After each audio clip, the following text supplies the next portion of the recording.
Chapter 5, text 29. Bhoktaram yagyatapasam sarvalokanishwaram sudam sarvabhutanam yadvamam shantirachati Bhoktaram yagyatapasam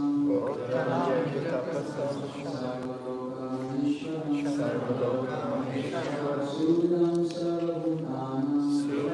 sarvabhutanam yadvamam shantirachati Bhoktaram yagyatapasam sarvalokanishwaram Sudam sarvabhutanam yadvamam shantirachati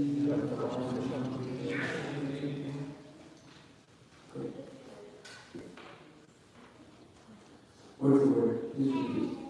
Bhoktaram, the beneficiary.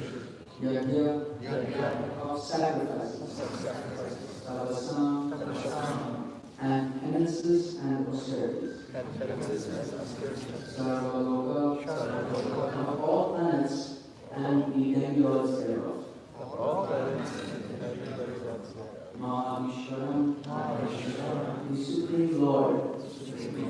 Sudam, the benefactor. Sarva, of all. Bhutanam, living entities. Yatva, thus knowing. Mam, me, Lord Krishna. Shanti, relief from material pangs. Richati, one achieves. Translation and purport of the Divine Grace is equal to the Swami Translation: a person in full consciousness of me, knowing me to be the ultimate beneficiary of all sacrifices and austerities, the Supreme Lord of all planets and demigods, and the benefactor and well-wisher of all living entities, attains peace from the pangs of material miseries. Purport. The conditioned souls within the clutches of illusory energy are all anxious to attain peace in the material world. But they do not know the formula for peace, which is explained in this part of the Bhagavad Gita. The greatest peace formula is simply this: Lord Krishna is the beneficiary in all human activities. Men should offer everything to the transcendental service of the Lord, because He is the proprietor of all planets and demigods thereon. No one is greater than He. He is greater than the greatest of all demigods, Lord Shiva and Lord Rama. In the Vedas, the Supreme Lord is described as Tam Ishwaranam Paramam Maheshwaram, illusion, living entities are trying to be lords of all they survey, but actually they are dominated by the material energy of the Lord. The Lord is the master of material nature, and the conditioned souls are under the stringent rules of material nature. Unless one understands these bare facts, it is not possible to achieve peace in the world either individually or collectively. This is the essence of Krishna consciousness. Lord Krishna is the supreme predominator, and all the living entities, including great demigods, are his subordinates. One can attain perfect peace only in complete Krishna consciousness. This fifth chapter is a practical explanation of Krishna consciousness, generally known as Karma Yoga. The question of mental speculation as to how Karma Yoga can be liberation is answered herewith. To work in Krishna consciousness is to work with the complete knowledge of the Lord as the predominator. Such work is not different from transcendental knowledge. Direct Krishna consciousness is Bhakti Yoga or Jnana Yoga. Direct Krishna consciousness is Bhakti Yoga, and Jnana Yoga is a path leading to Bhakti Yoga. Krishna consciousness means to work in full knowledge of one's relationship with the Supreme Absolute, and the perfection of this consciousness is full knowledge of Krishna, or the Supreme Personality of God. A pure soul is the eternal servant of God as his fragmental part and parcel. He comes into contact with Maya, illusion, due to the desire to lord over Maya, and that is the cause of his many sufferings. As long as he is in contact with matter, he has to execute work in terms of material necessities. Krishna consciousness, however, brings one into spiritual life, even while one is within the jurisdiction of matter, for it is an arousing of spiritual existence by practice in the material world. The more one is advanced, the more he is free from the clutches of matter. The Lord is not partial toward anyone. Everything depends on one's practical performance of duties in Krishna consciousness, which helps one control the senses in every respect and conquer the influence of desire and anger. And one who stands fast in Krishna consciousness, controlling the above mentioned passions, remains factually in the transcendental stage, or Brahma Nirvana. The Eightfold Yoga mysticism is automatically practiced in Krishna consciousness, because the ultimate purpose is served. There is a gradual process of elevation in the practice of Yama, Niyama, Asana, Pranayama, Pratyahara, Dharana, Dhyana, and Samadhi.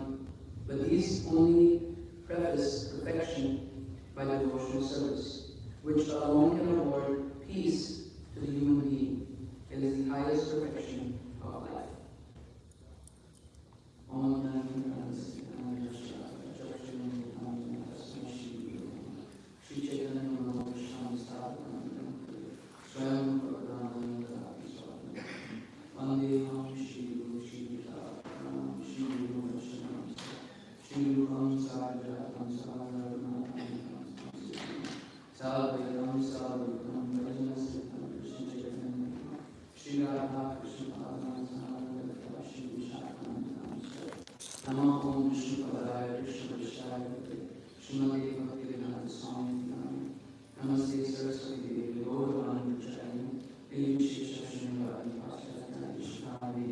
Jai Shri Krishna Chaitanya Prabhu Nityananda Shri Advaita Gadadhar Srivasadi Gaura Bhaktivinoda Hare Krishna Krishna Krishna Hare Hare Rama Ram Ram Hare Hare.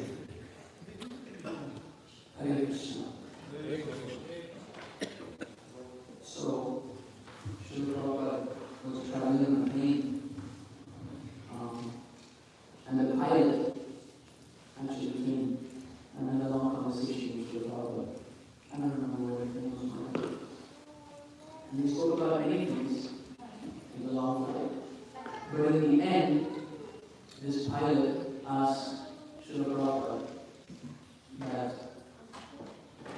solution to all problems of life. You know, if you hear Srila Prabhupada speaking, if you pay attention, he's just speaking verses all the time. He's just speaking different verses from Bhagavad Gita, from Bhagavatam. It sounds like he's just having a conversation with you in the English language.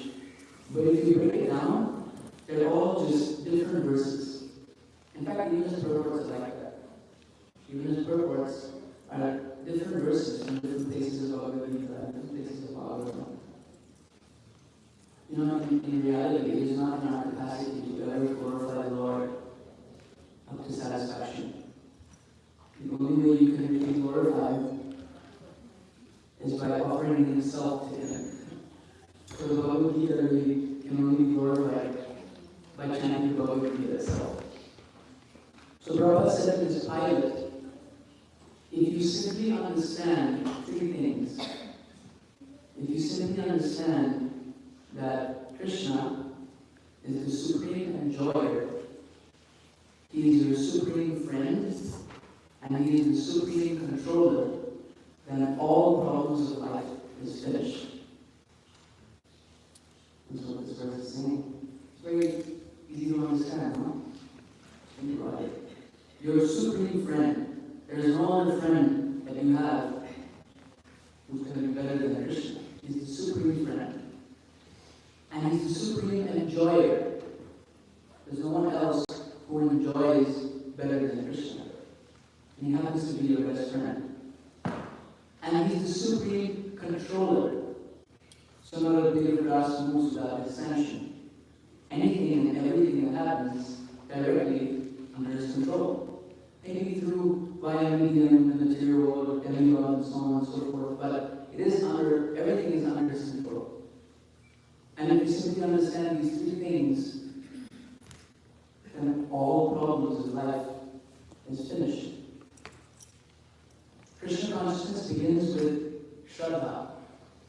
Shraddha means faith. There's a purport where Prabhupada translates faith. And he says, faith means to have unflinching trust in something sublime. That's the beginning of Krishna consciousness. When you trust someone, when you have unflinching trust based on love, then there is no more fear. All fear is finished. And faith has, according to Bhaktivinoda Thakur, he says, Sharanagati and Shraddha are synonyms. Sharanagati means surrender. He says surrender and faith, they are the same. Because when you have faith in someone, then you naturally surrender to that person. You surrender to his will. If you trust someone, you completely surrender to that person. Whatever he says, whatever he does, I trust him. So Sharanagati has 6 symptoms. Accepting things that are favorable. Favorable to what? Favorable to making Krishna happy. Rejecting things that are unfavorable. Unfavorable to what? The same thing. And then,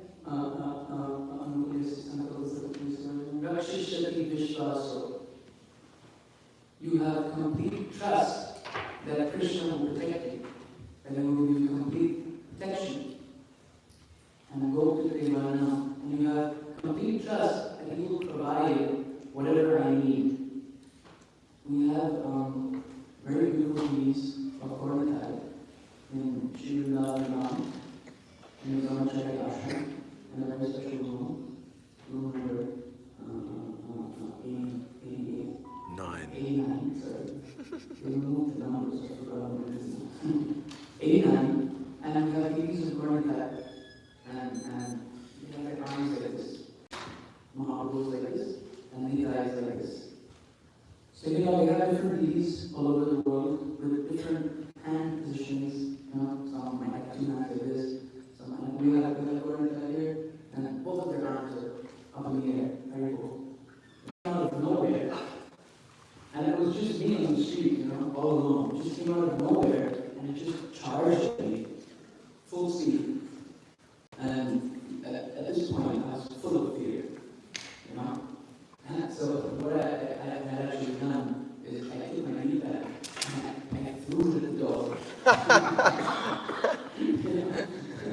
And the dog ran away. So I guess in one sense, when he like saved me. But the point I'm trying to make is that we're in constant anxiety. We're also fearful, you know? Fearful to be in a good, comfortable environment where I have security, I have insurance, you know, medical insurance, and I have a nice situation where I have enough money, you know, if something dangerous happens, I should have a nice place, I should have, you know. Otherwise, you know, the future is scary. And then if you have kids, oh, I have to make sure that they're taken care of and they have, you know, everything sufficiently provided to them. And so we're in constant anxiety. It's not very different to the cats in Vrindavan. You know, it's just a more polished, more aristocratic anxiety. But Krishna consciousness, simply by thinking of Krishna's arms, you become fearless. So the arm that's up in the air, you know, it says, do not you need. You know, Rakshishati Vishwaso Goptate Vara. And so when you find a person like this, when you find a person who gives complete protection and provides whatever you need, then you should try and marry that person. Hare Krishna. That is the business of a husband. The husband's business is to provide you complete protection and to provide you whatever you need. Krishna is the supreme predominator. Prabhupada uses this word twice in this purport. This is the sense of Krishna consciousness. Unless one understands these bare facts. What bare facts? That the Lord is the master of material nature and the conditioned souls are under the stringent rules of material nature. Unless you understand these bare facts, it is not possible to achieve peace in the world either individually or collectively.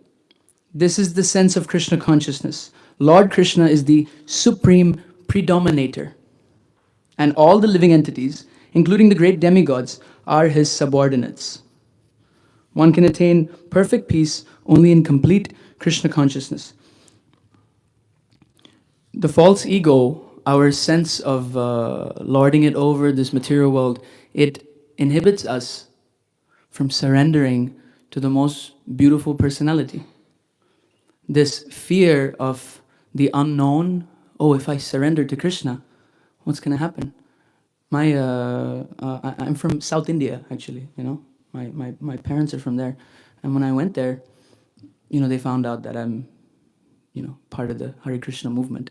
All of them, whoever I would meet, they would say something very interesting. They would say, don't worship Krishna.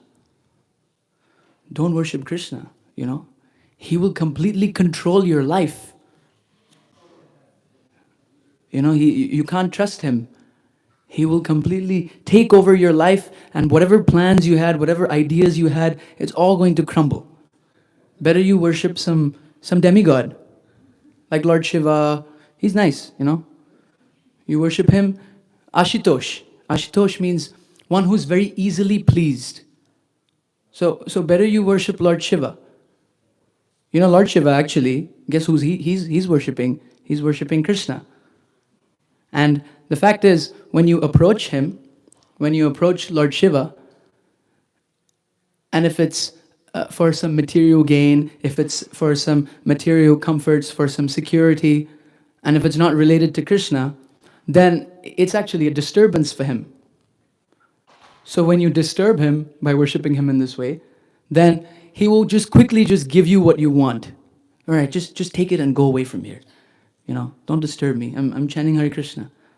I'm chanting the names of my worshipable Lord. You're coming here, you're asking me these things, just here, take. Yeah, you want a nice house? You want a nice colored TV? You want a car? Jai Jagadish Hari? Here you go. Take it.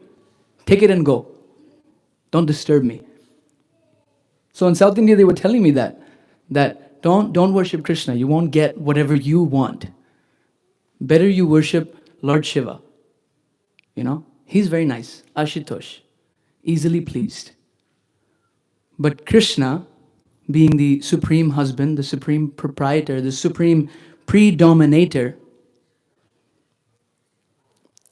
he will always, being your supreme friend, he will always do what is the most beneficial for you. Even though our short-sightedness may not be able to see how the present circumstances that we're under, how can it be favorable for me?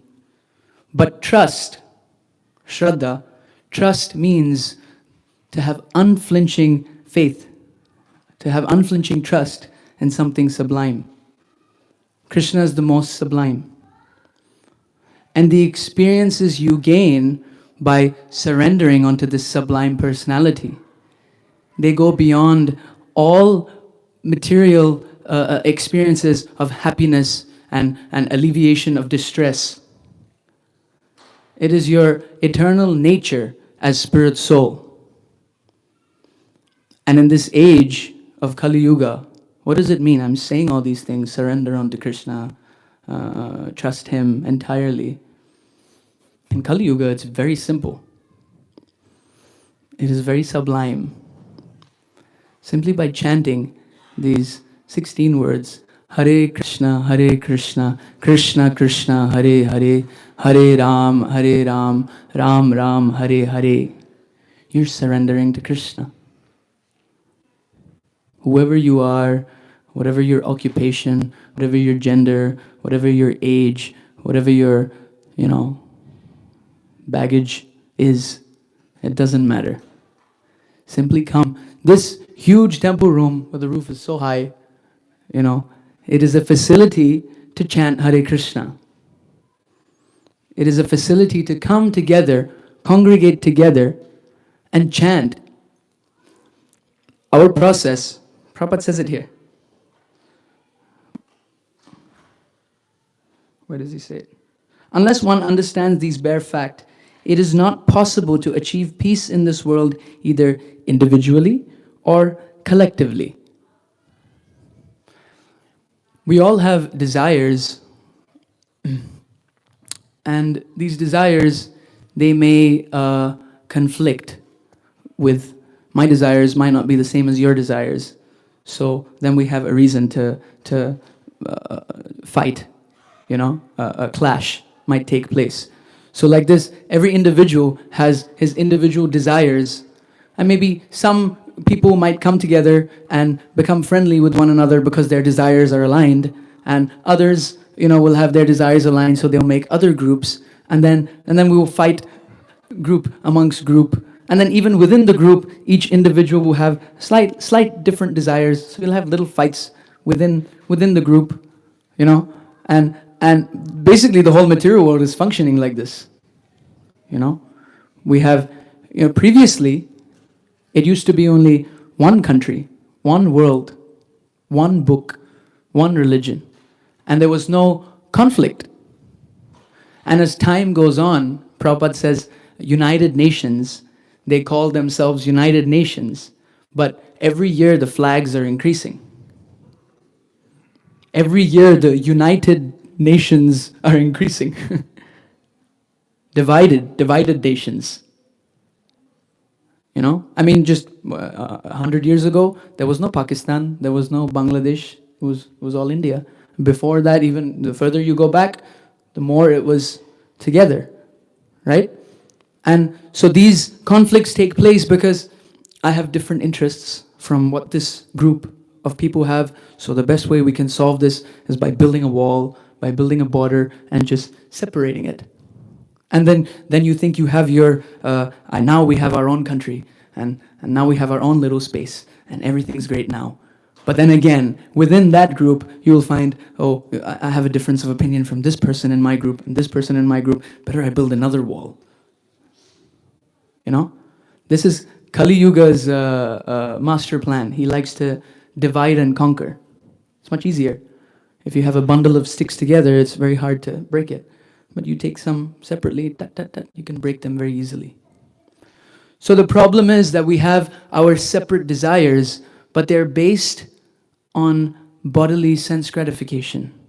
They're based on our mental and physical needs, which we feel are so important. And that is the reason why there are so many conflicts constantly in this material world. But the peace formula is when you understand that Krishna is my supreme friend. He's the supreme enjoyer and he's the supreme controller. So why don't I align my desires with his? In Kali Yuga, in this age of quarrel and hypocrisy, Krishna's desire is just one, that everyone chants his names. Hare Krishna, Krishna Krishna, Hare Hare, Hare Ram, Ram Ram, Hare Hare. And you immediately experience all the conflicts disappear, dissolve. You have a fight with someone, chant and dance with that person. See how long it lasts. We are here in New York City, and this temple is a facility to chant Hare Krishna, but also on a daily basis, we're going out and chanting for 6-7 hours a day, except for Sunday. Sunday we're here. You know, Sunday everyone can come and be in the temple and chant Hare Krishna with us. But Monday, Tuesday, Wednesday, and Thursday, we're chanting for 6-7 hours in different places all over this city. In the subways of New York City. And in the summer, outside in the nice parks, Union Square, Washington Square Park. And on Friday and Saturday, we're chanting for 12 hours, from 10 a.m. to 10 p.m. So this is an open invitation for everyone to come and fulfill Krishna's desire. Krishna's desire is that everyone collectively comes together and calls out his names. And when you do this, the experiences that you gain, they cannot even be put into words. The experience you have of being an instrument for Krishna's desire to be fulfilled is the most satisfying thing that exists. This Krishna consciousness movement is designed to make the whole world happy. You're only going to be happy when you're in your constitutional position. The fish is out of the water, flapping and trying to somehow breathe in the air. This Krishna consciousness movement is designed to take the fish and put it back into its rightful position of dignity in the water.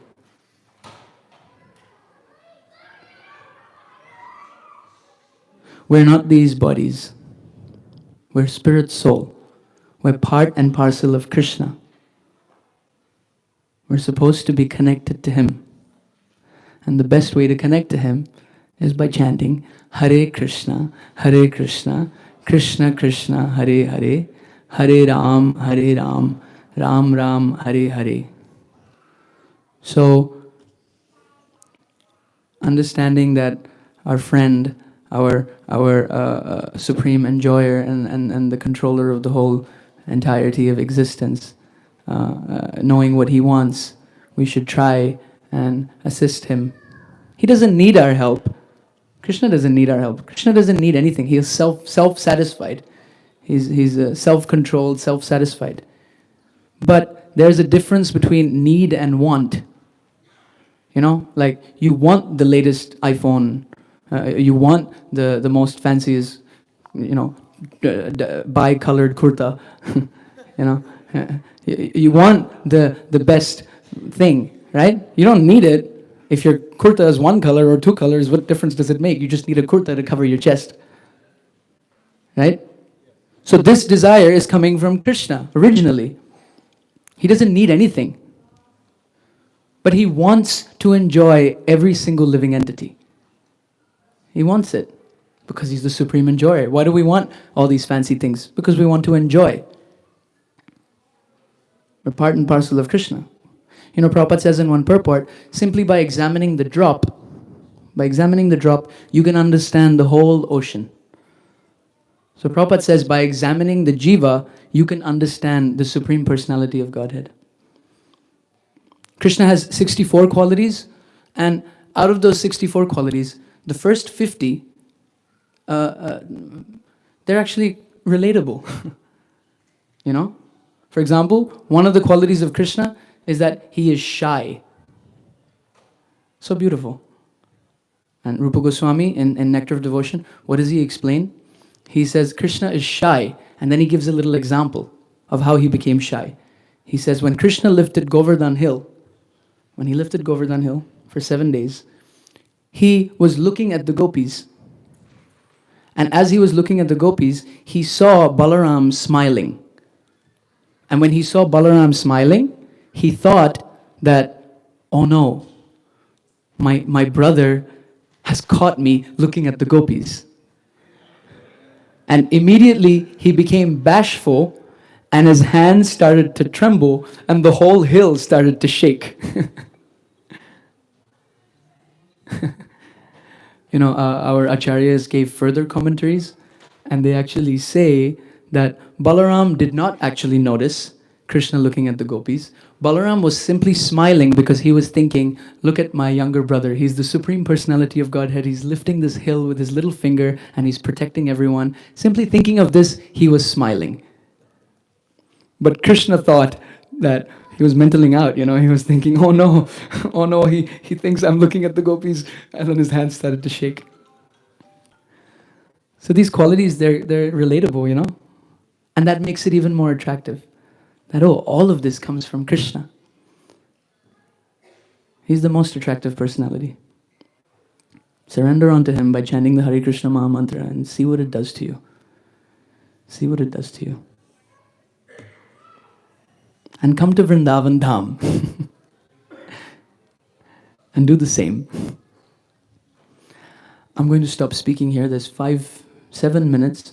If anyone has any questions or comments.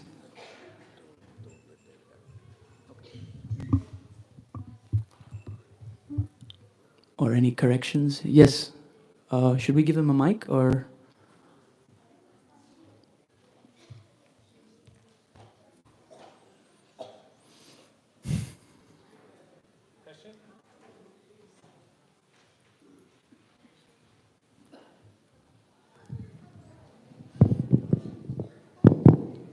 Hare Krishna, Prabhuji. Hare Krishna.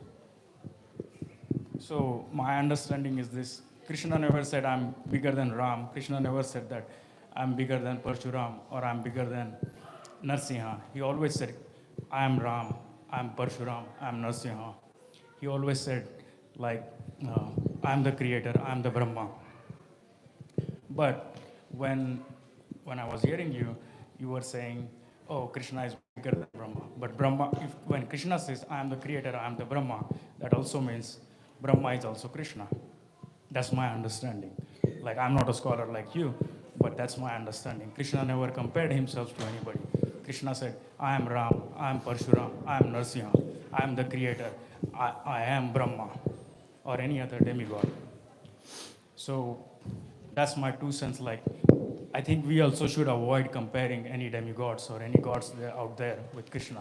When Krishna says, I am everything, I think we should also say, Krishna is the creator, Krishna is Ram, Krishna is Parshuram, Krishna is also Narsimha.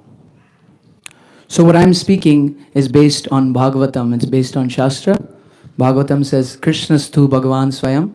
Even in the Bhagavad Gita, Krishna is saying, I am the Supreme. Brahma is a jiva.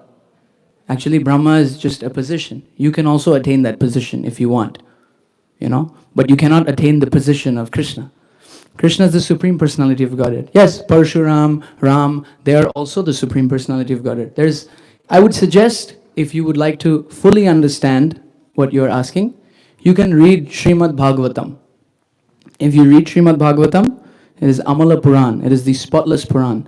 Your understanding of who Krishna is and what his relationship is amongst the demigods and all the other living entities, that will become very clear.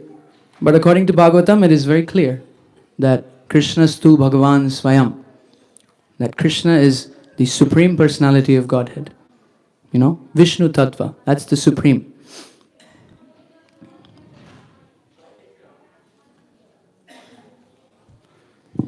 Just anyway, he wants to say something. I think that's where there might be slightly misunderstanding. Sorry? I think there might be slight misunderstanding between the two of us in that respect. When Krishna says, I am supreme, nobody is denying that. When Krishna says, I am Ram. Yes, but Brahma does not say, I am supreme. No, when Krishna says, I am the creator, he says, I am also Brahma.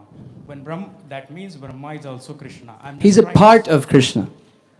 Part and parcel is not the same as him himself. When you say, when Krishna says, I am Ram, I am Parshuram. Yes, Ram is him, but Brahma is not him. No.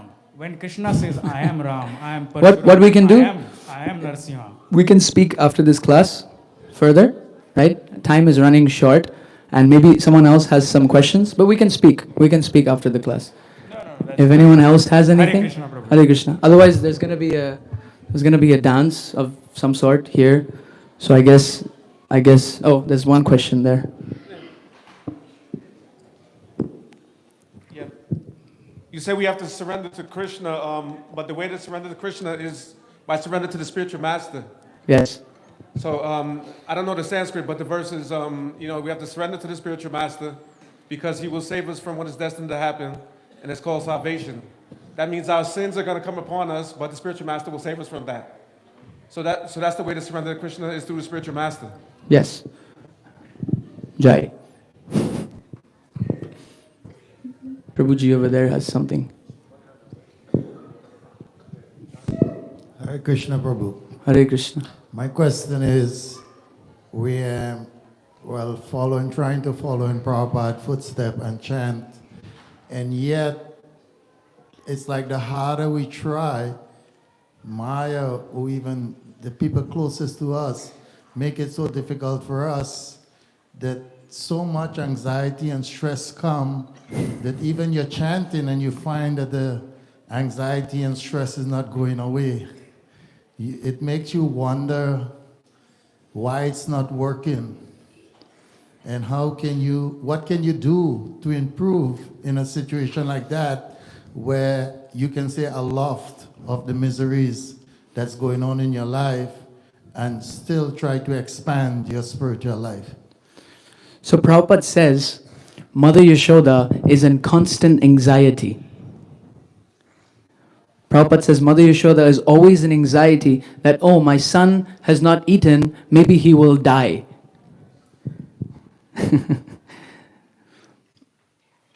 These emotions, these things that we feel, they all have a place. If our anxiety is material, then it simply causes distress. But even anxiety can be spiritual. So as you chant Hare Krishna, we're not actually trying to negate anything. We're just dovetailing everything for Krishna. Yeah, I understand what you're saying. The material world is a very rock and a hard place. It's very difficult to maintain freely giving. We're out there in the subways, we're chanting Hare Krishna. Take support from the devotees. You're not alone. We're all struggling. We're all in anxiety. And when we come together, then the loud voice anxiously calling out to Krishna, it becomes louder and Krishna hears it more clearly. We need help. Sankirtan is a call for help. Okay. Grantaraj Srimad Bhagavad Gita ki. Srila Prabhupada ki. Nitai Gaur Premanande.